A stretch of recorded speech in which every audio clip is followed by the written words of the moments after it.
foco da aula de hoje será a estrutura do texto dissertativo argumentativo do Enem. Tudo bem?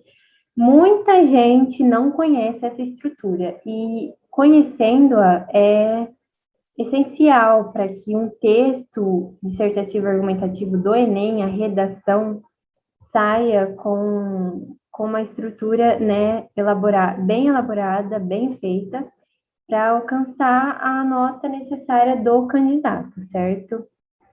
É extremamente fundamental saber sobre essa estrutura, porque sabendo como ela funciona, como é que você deve escrever seu texto, né? Como é que você tem que escrever seu texto, ficará muito mais fácil escrever uma redação.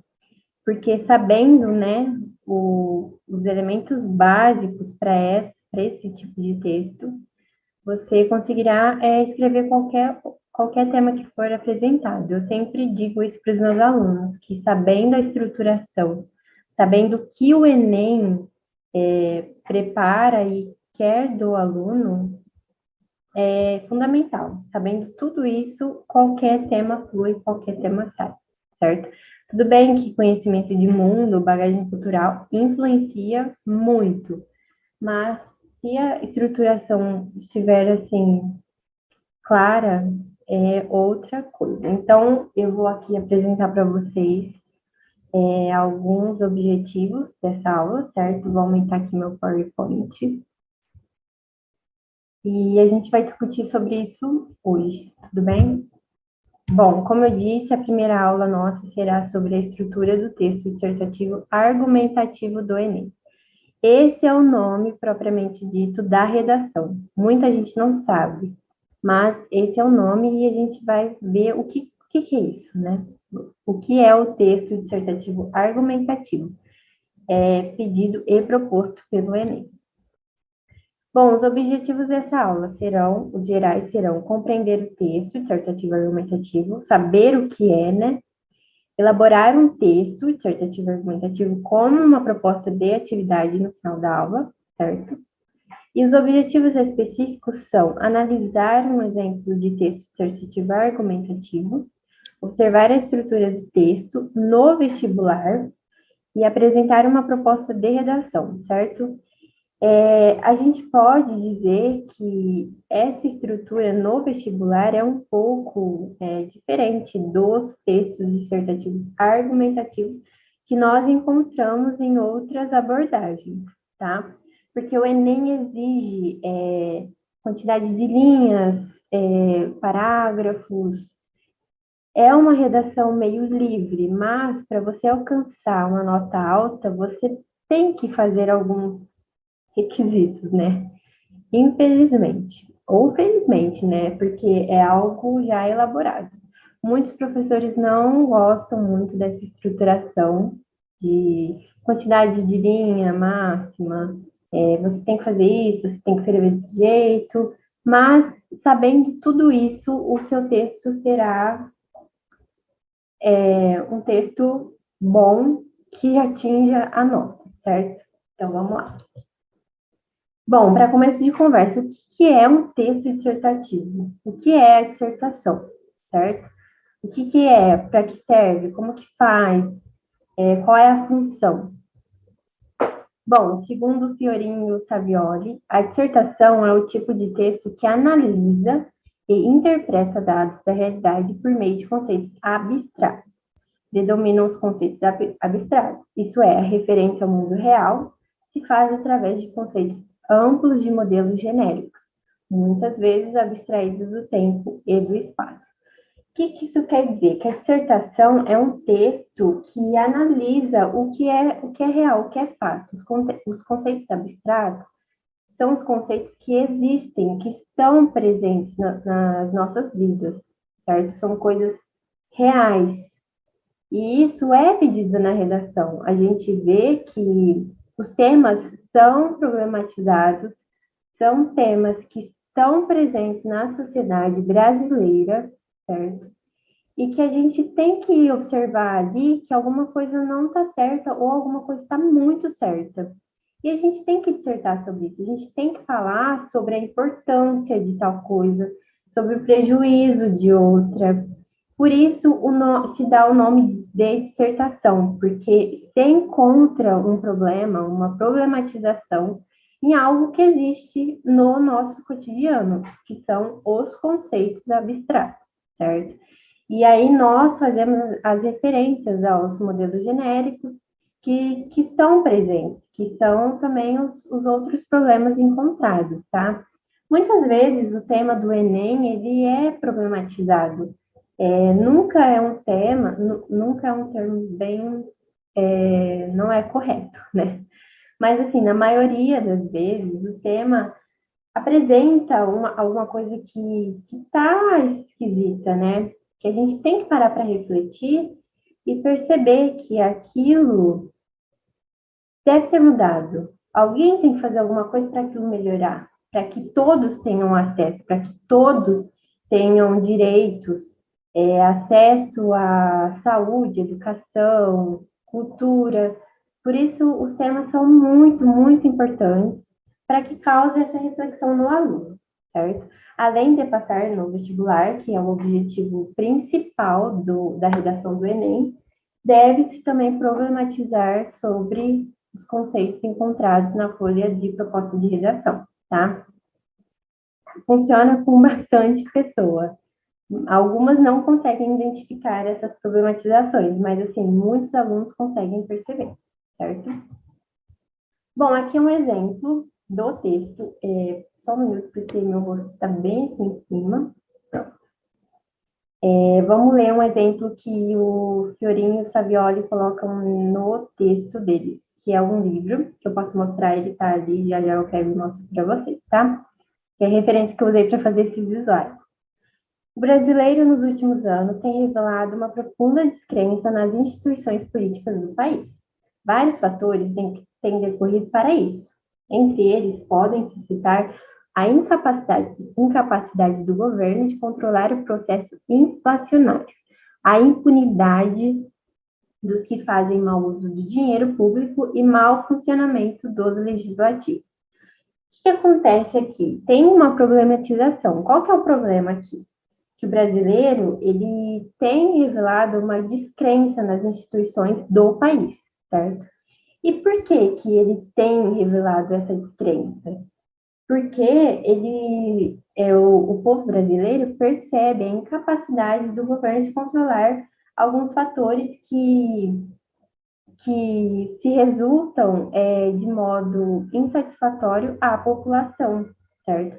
Aqui tem um problema, é um problema que está presente no mundo do brasileiro, no dia a dia do brasileiro. É um fato concreto, abstrato, certo? Esse exemplo foi retirado da realidade de nós, né? Da nossa realidade. Por isso é um exemplo de dissertação, porque ele cita um problema e explica por que esse problema acontece e o que ele causa na vida dessas pessoas que estão descrentes nas instituições políticas do país. É isso que o Enem quer, que você mostre um problema e argumente sobre ele, fale sobre ele, mostre dados que comprovem esse problema. Ou alguma coisa também boa, que comprove, que você também comprove essa crença boa, esse conceito que é bom para a população. Tem esses dois extremos, o bom e o ruim, né? Na maioria das vezes, o aluno sempre procura uma problematização. Ele procura alguma coisa que não está certa, que está prejudicando a população. Mas algumas vezes se encontra também alguma coisa boa que deve-se argumentar e apoiar isso, certo? Dependendo do tema também. Bom, então, o que é a dissertação? Quais são as funções da dissertação? Ela analisa e interpreta dados da realidade, dados reais, certo? Por isso que é importante demais a gente apresentar o problema e comprovar com dados concretos, certo? Que é essa aula sobre argumentação. Eu vou falar um pouquinho mais para frente sobre cada parágrafo do texto dissertativo argumentativo, tá? Só estou apresentando um geralzão sobre o texto, certo? E vamos lá. Ela predomina conceitos abstratos, referência ao mundo real, ao mundo social, ao mundo em que nós vivemos. Alguns alunos têm muita dificuldade nisso. Muitos dos alunos escrevem uma história, conta alguma coisa que aconteceu com ele em relação ao tema, certo?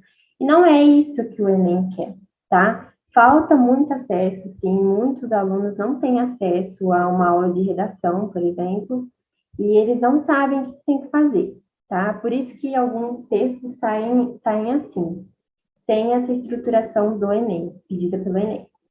E a dissertação predomina os conceitos abstratos que fazem referência ao mundo real por conta da sociedade, porque isso é encontrado na sociedade. Essa problematização é vinda da sociedade, certo? Não é vinda da vida pessoal, da vida profissional. Ela é encontrada ali, no meio social, certo?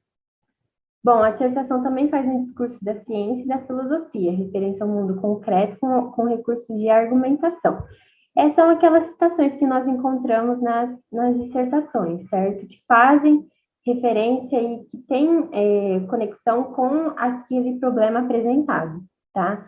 Nunca pode-se colocar uma citação que não tem a ver com o tema, porque fica um espaço vago e não dá para entender o que aquilo quer dizer com a problematização. Então, é sempre importante perceber se faz sentido ou não. Tá, mas e aí? Como é que a gente vai colocar isso no vestibular? Tanto conceito, tanta coisa, já sei o que é uma dissertação, e aí? Como é que eu faço isso? Certo? Bom, aqui é a estrutura, que muitas pessoas são contra, muitos profissionais, né, da área da educação são contra, mas essa estrutura eu sempre passo para os meus alunos, porque é uma coisa que você consegue decorar, você consegue lembrar na hora e fazer, certo? E você consegue atingir uma nota boa também. Bom, você precisa ter um texto que tenha a introdução, vou falar sobre ela já já, tá? Que tenha um desenvolvimento, que são os parágrafos de argumentação, e que tenha uma conclusão, certo? Eu vou desmembrar todos esses nos próximos slides para que vocês vejam o que é cada um, tá? E aí, o que acontece no vestibular? Como é que eu escrevo? Quantas linhas eu posso? Quantos parágrafos? Posso escrever menos de 7, mais que 30? A gente vai ver agora, tá? No máximo, você deve escrever 30 linhas, tá? Na folha da redação do Enem, são 30 linhas, você deve preencher até aquele espaço. Ultrapassou, não pode, tá? No mínimo, são 21 linhas, e você não pode escrever 7 linhas de redação, porque você zera a sua redação. Infelizmente, é assim.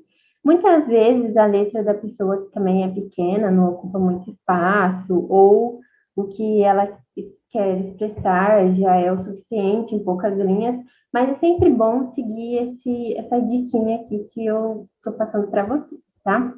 Geralmente são de 4 a 5 parágrafos. É sempre um de introdução, tá? Geralmente de 2 a 3 parágrafos de desenvolvimento, que é a argumentação, e um de conclusão, tá? Depois da conclusão, é sempre importante parar de escrever o texto, porque você já concluiu, como o nome já diz, e você já apresentou os fatores que o Enem precisou. Então, pronto, acabou. Não precisa escrever mais nada, nem uma linha, nem nada, certo? Apresentou a conclusão com todos os elementos constituintes dela, pronto. Sua redação já está pronta, certo? Cada parágrafo tem mais ou menos de 5 a 7 linhas, e cada parágrafo também tem de 3 a 5 orações, certo? Orações são as frases que têm um verbo, e você deve pontuá-las. Porque se você escreve um texto um parágrafo sem nenhuma pontuação, fica totalmente confuso e às vezes pode causar uma incoerência. Nós vamos falar sobre isso, coesão e incoerência, nas próximas aulas, tá? Que vou disponibilizar para vocês. E essa dica é fundamental. Não escreva um parágrafo inteiro, não comece o parágrafo e coloque o ponto na última linha do parágrafo, porque muitas vezes fica muito confuso, o leitor não compreende e você perde muito ponto. Eu já corrigi muita redação que o parágrafo era assim, não dava para entender muito. No ato de corrigir, você já vai pontuando, e depois que você pontua, você consegue compreender o que aquele aluno quis expressar, mas assim, ele perde a pontuação, porque não foi ele quem fez esse trabalho, certo? E aí fica muito confuso e incoerente, pode causar essa incoerência, tá? Bom, vamos lá, agora eu vou falar um pouco sobre a introdução, certo? Bom, a introdução é o primeiro parágrafo do texto. Como eu tinha dito, ela geralmente tem 7 linhas. É sempre bom usar esse tanto de linha, porque depois você pode, não dar uma enrolada, mas você pode escrever parágrafos menores de argumentação e conseguir escrever sua conclusão tranquila ou tranquilo. E é muito mais simples e fácil, tá? Bom, e o que é essa introdução? Ela é o ponto de partida do texto. É nela que o leitor, o corretor, vai encontrar o que é que você vai apresentar no seu texto, certo? Bom, ela apresenta de maneira clara o assunto a ser tratado. Você deve escrever para que a pessoa que vai corrigir entenda o que você vai escrever, o que você vai demonstrar no seu texto, tá? Então, vamos lá. Eu vou dar um exemplo no próximo slide, mas é rapidinho aqui, tá? Por exemplo, o tema é sobre fake news. O que eu vou fazer? Eu vou começar a explicar o meu texto sobre as fake news. O que são as fake news? O que acontece quando alguém vê uma fake news e acredita naquilo? Eu posso usar exemplos, posso usar algum argumento histórico para fazer uma comparação, certo? Por exemplo, na redação de 2018, 2019, eu usei a manipulação de dados, né? Na minha introdução, eu comecei a falar sobre a manipulação dos índios, porque os cristãos, né, eles pregavam uma coisa para os índios e não era aquilo, era mentira, era falso. E eu assimilei esse fato histórico com o que acontece nos dias atuais, certo? E é isso que a gente tem que fazer, a gente tem que apresentar alguma bagagem ali, é uma reportagem, é uma citação, um argumento histórico, e a gente pode relacionar com a realidade, com o que acontece hoje, tá? Assim, a introdução fica muito boa, a pessoa compreende realmente que você entendeu o tema e que você vai problematizar, você vai argumentar sobre o que você colocou ali, tá?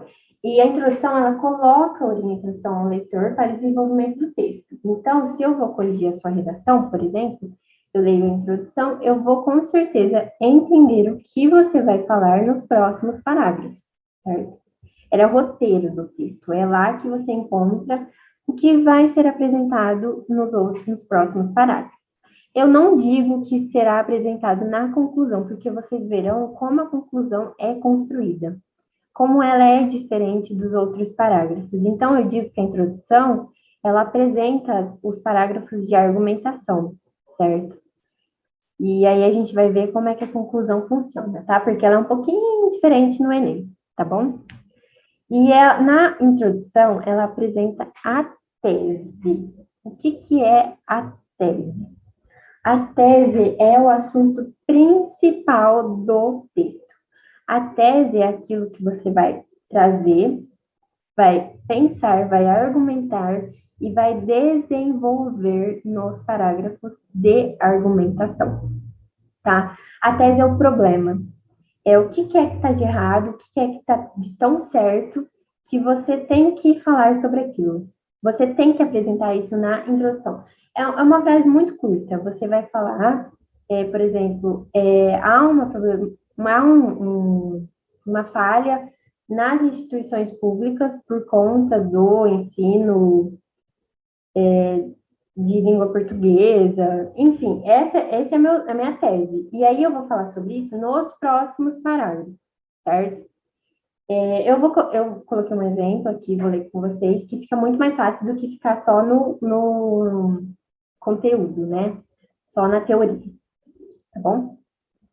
Bom, exemplificando a tese, qual que é a sua opinião sobre o tema? O que você acha do tema? Essa é a tese. O que está acontecendo ali para você pensar em alguma coisa que você tem que escrever sobre ela? Essa é a tese. Após apresentar o assunto, o tema, você deve colocar a sua tese, tá? Ela sempre aparece no finalzinho do parágrafo, tá bom? Bom, como montar a tese, certo? Você vai criar mais ou menos 2 parágrafos de argumentação, tá? E aí você deve apresentar 2 problemas, tudo bem? E essa é a sua tese, são esses 2 problemas, tá? Aqui, um exemplo. Acredita-se que a violência contra a mulher persiste na sociedade brasileira porque o país possui um legado patriarcal e a mídia contribui para a manutenção desse contexto. A tese está aqui, ó, no finalzinho. Por que o país possui um legado patriarcal? O que vai acontecer no parágrafo de argumentação 1? O autor vai falar sobre o legado patriarcal e por que isso se relaciona com a violência contra a mulher. No segundo parágrafo de argumentação, ele vai falar sobre a contribuição da mídia para a manutenção desse contexto, como é que isso se relaciona com a violência contra a mulher, certo? Isso é a tese.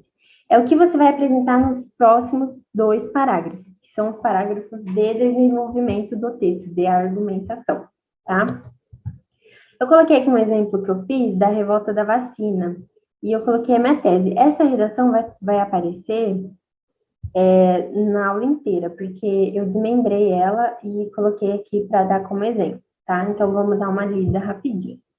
Bom, a revolta da vacina ocorreu em 1904. Eu comecei apresentando o meu texto com um contexto, com uma abordagem histórica. Eu vou relacionar a revolta da vacina com o problema que vou apresentar no final, certo?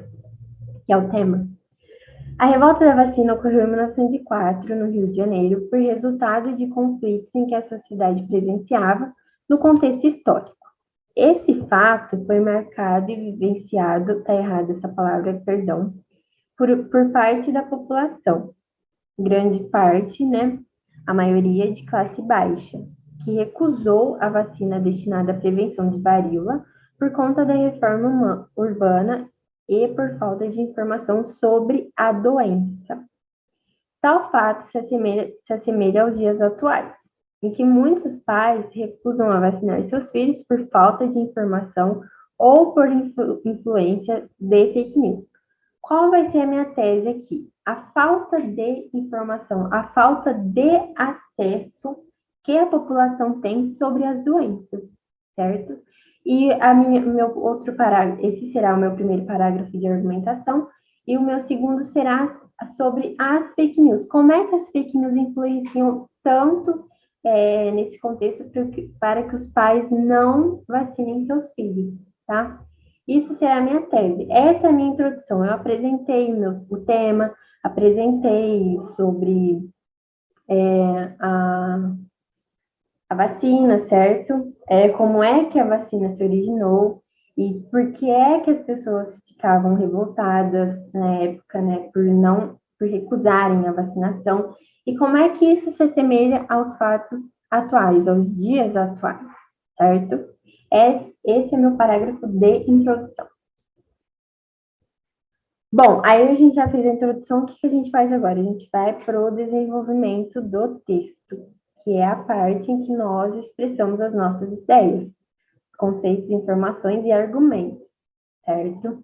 Eu falo que nós, porque somos nós quem pensamos, né, sobre o assunto, mas não devemos deixar isso explícito no texto. Nós devemos escrever em terceira pessoa, porque é um problema encontrado na sociedade, como eu já disse várias vezes, e não é um problema encontrado na minha vida. Então, eu não posso escrever que eu acho que minha família pensa, na minha casa acontece, não. A gente tem que escrever sempre na terceira pessoa do singular ou do plural, tá? Sempre. E para que não cause essa incoerência. Então, assim, deve ser feito, pode ser feito, há necessidade de tal coisa, tal problema é encontrado, tá bom? Não se esqueçam disso também. Bom, o desenvolvimento nasce da introdução, como eu já disse, vem da tese, tá? E nós devemos fazer o uso do conhecimento de mundo, que é a bagagem cultural, para sustentar esses argumentos. O que é isso? O que é bagagem cultural? O que é conhecimento de mundo? É o que você aprende, o que você entende sobre todas as coisas. São as fontes, as informações que você presencia, que você lê, que você assiste. Conhecimento de mundo vem de livro, reportagem, vem de filme, série, sabe? Vem de muitas plataformas, não é só a leitura, também vem da mídia, né? De você assistir uma série, você encontra conhecimento de mundo. Eu sempre falo de Black Mirror. É uma série muito forte e eu sempre indico ela para fazer redação. Se você assiste Black Mirror, você pode usar na sua redação. Tem muitos problemas sociais citados lá, muitos, você encontra muitos, e você pode fazer uma referência à série, certo? Você pode apresentar seu problema e depois falar que você encontra isso na série. A série apresenta tal fato. Isso vai consistir na sua opinião, no que você acha. O que você acha tem que ser comprovado de alguma forma. Você deve apresentar um argumento concreto que foi pesquisado, que foi comprovado, que exista, não pode fugir disso, certo? Muitas vezes as pessoas que treinam escrever redação, elas sempre pegam notícias, noticiários, no site da Globo, UOL. Lá é muito bom. Você pode utilizar, mas assim, na hora da redação você não vai conseguir lembrar os fatos certinhos, mas você tem uma base. Ou se você também gosta de ler, você pode pegar também referência de livros, tá? Livros, contos, artigos, principalmente, para comprovar, para sustentar a sua opinião nesses parágrafos de desenvolvimento, tá? Bom, aqui um exemplo, tá? No argumento 1, o tópico frasal, que é a minha primeira frase, que faz um resuminho do meu parágrafo, é o tópico frasal, é a importância da vacina, tá? Eu vou falar por que a vacina é importante, o que acontece se a pessoa não toma a vacina, por que a vacina existe, qual é o benefício dela. E aí eu vou fundamentar como é que eu vou discutir sobre esse assunto. Eu vou falar sobre o potencial de morte de doenças infecciosas, que essa fundamentação veio de um artigo que eu peguei da revista da USP. Então, assim, eu acho que a vacina é de extrema importância. Então, como é que eu vou comprovar que a vacina é de extrema importância? Eu vou pegar algum recurso que me mostre que realmente o que eu acho é verdade e vou comprovar, tá? Eu coloquei no próximo slide, vai aparecer o parágrafo certinho e aí eu leio para você. Bom, no argumento 2, vou falar sobre a mídia. Qual que é a fundamentação para falar sobre a mídia? São as fake news. O porquê que as fake news existem, como é que as fake news influenciam as pessoas a não tomarem vacina, por que as pessoas ainda caem nas fake news. Essa vai ser a fundamentação do meu argumento 2. Bom, aqui está o exemplo. Argumento 1. A priori, que é em primeiro lugar, de acordo com o artigo de Natália Pasternak, publicado pelo, deixa eu tirar, minha tela, pelo Jornal da USP. As vacinas são de grande importância na saúde de uma pessoa. Eu falei que a vacina é importante. E de onde eu tirei isso? Do Jornal da USP. As famílias que optam por não vacinar seus filhos não têm a menor noção do potencial de morte e sofrimento que as doenças infecciosas possuem. Assim sendo, muitos indivíduos não possuem conhecimento do quanto as doenças foram maléficas para a população. A população com crase é para a população, tá? No passado. E que a vacinação é de extrema importância para não se repetir o que ocorreu há muitos anos. Então, eu peguei do artigo que a vacinação é muito importante e eu falei depois, eu dei a minha opinião, que as pessoas não têm, algumas pessoas não têm o conhecimento do quanto as doenças passadas foram maléficas à saúde da população. E por isso a vacina é muito importante. Uma coisa comprovou a outra. O que eu achei, eu consegui, o que eu acho sobre a vacinação, eu consegui comprovar com esse artigo aí publicado pela Natália no Jornal da USP, tá? Outro sim que significa além disso, um conectivo, ainda com base no artigo publicado pela USP, eu utilizei o mesmo artigo para escrever a redação inteira. Alguns argumentos baseados em fake news são encontrados na internet. Isso é o que eu acho, o que eu vejo, o que eu presencio. Como exemplo, muitos pais dissertam, não é o que eu presencio, é o que eu encontrei no artigo da USP, mas é o que eu acho também. Eu só estou comprovando com o artigo que é um argumento concreto que existe, que foi pesquisado e comprovado, que é real. Como exemplo, aí é o que, né, o que nós achamos, muitos pais dissertam que antes das vacinas, o autismo não existia, e com consequência das mesmas, o autismo começou a surgir na sociedade. Tal argumento pode ser baseado totalmente no senso comum. Não há estudos que comprovam esse fato, além de que antes das vacinas, muitos transtornos e doenças não existiam. Sendo assim, eles não podem ser considerados como resultados das vacinas. O que comprovou o que eu penso sobre as fake news foi esse artigo, que no final ele explica que o autismo não começou a surgir por conta das vacinas.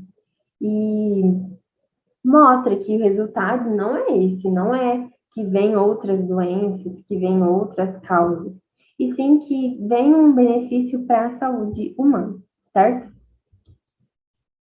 Bom, a conclusão. A conclusão ela é um pouco extensa, mas assim, dá para eu simplificar para vocês, tá? Para a aula não ficar muito longa, certo? Bom, a conclusão ela é a parte final do texto.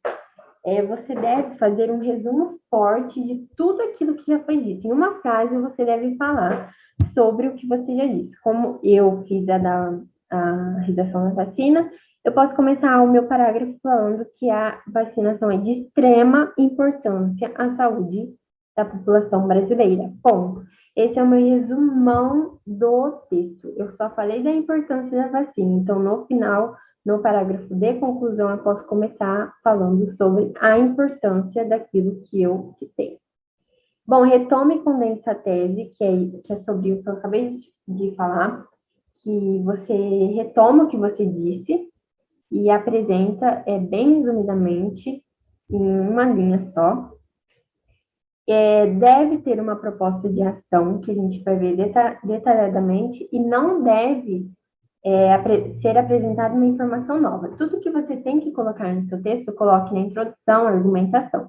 Na conclusão, não coloque. Vocês vão perceber porque isso não deve ser feito. Pode ser feito, mas assim, é aconselhável a não ser feito, tá? Porque a redação, a conclusão, ela é muito estruturada. Então, vamos perceber isso agora. Bom, é essencial que as propostas interventivas sejam compostas por 5 partes, tá? O agente, quem é que vai solucionar o problema? A ação, o que deve ser feito? Como isso deve ser feito e para quê? São cinco partes, porque a partir de 2018 começaram a exigir na cartilha do Enem esse detalhamento da ação ou do modo meio, tá? O modo meio é como. Você também pode detalhar o agente, outra coisa que você preferir, tá? O que for mais fácil para você. Mas detalhe um desses elementos, certo? Agora a gente vai ver o que são cada um. Bom, o que é o quem? O quem é o agente é quem irá pôr em prática a ação interventiva. Você deve citar quem é que vai fazer aquilo. Geralmente são as autoridades públicas, são os ministérios, tá? Nunca é o Estado. Sempre você deve relacionar um ministério com o tema que você está apresentando, tá bom? Aqui está fazendo um exemplo: Poder Legislativo, a mídia, o Estado Civil, família, autoridades, governo federal. Sempre pensem nas instituições públicas, porque a partir delas que as pessoas têm mais acesso, tá? Bom, alguns agentes são considerados como elementos nulos.